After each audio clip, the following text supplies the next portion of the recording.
বাংলাদেশ সেনাবাহিনী অন্যান্য বাহিনীর সাথে সম্মিলিতভাবে আইনশৃঙ্খলা নিয়ন্ত্রণে ভূমিকা পালন করে। এক্ষেত্রে আমি বলতে চাই, আমরা বিগত প্রায় 1.5 বছর যাবৎ খুলনা জেলার মাঠ পর্যায়ে বেসামরিক প্রশাসনকে ক্লিনিক পাওয়ারে সহায়তা প্রদান করে আসছি। ফলশ্রুতিতে এই এলাকা সম্পর্কে আমাদের কোনো ধারণা রয়েছে।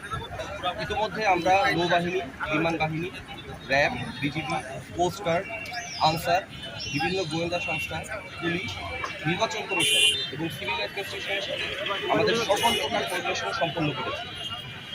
আমরা প্রত্যেকটি নির্বাচনী এলাকায় এবং পার্শ্ববর্তী ঝুঁকিপূর্ণ এলাকায় আমাদের যৌথ বাহিনীর ক্যাম্প স্থাপন করেছি।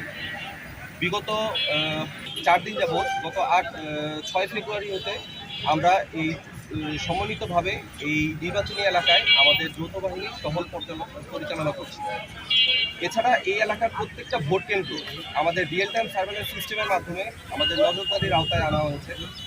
যে কোনো উদ্ভূত পরিস্থিতিতে খুলনা জেলার যে কোনো ভোট কেন্দ্রে আমরা সময়ের জন্য আমাদের সক্ষমতা রয়েছে। আমি বলতে চাই, নির্বাচনকালীন আইন শৃঙ্খলা পরিস্থিতি নির্বাচনকে কেউ যদি ব্যাহত করতে চায়, এ ব্যাপারে আমাদের অবস্থান হবে অত্যন্ত কঠোর। আমি আশাবাদী আমরা একটি সুস্থ নির্বাচন পরিবেশ আমরা উপহার দিতে পারব এবং আমাদের উদ্দেশ্য একমাত্র নির্বাচন সহায়তা প্রদান করা এবং নির্বাচনের দিন একটি নিরাপদ পরিবেশ নিশ্চিত করা, যেখানে একটি অবাধ এবং গ্রহণযোগ্য নির্বাচন হতে পারে।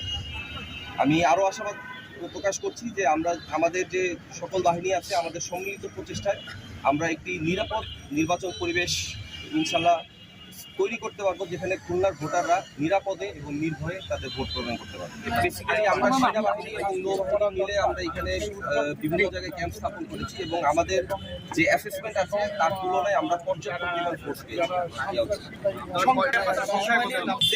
যৌথ বাহিনী, আমি যদি আইন শৃঙ্খলা বাহিনী বলি তাহলে এখানে প্রায় 18,000-এর উপরে ফোর্স কাজ করছে খুলনা শহর, খুলনা ডিস্ট্রিক্ট।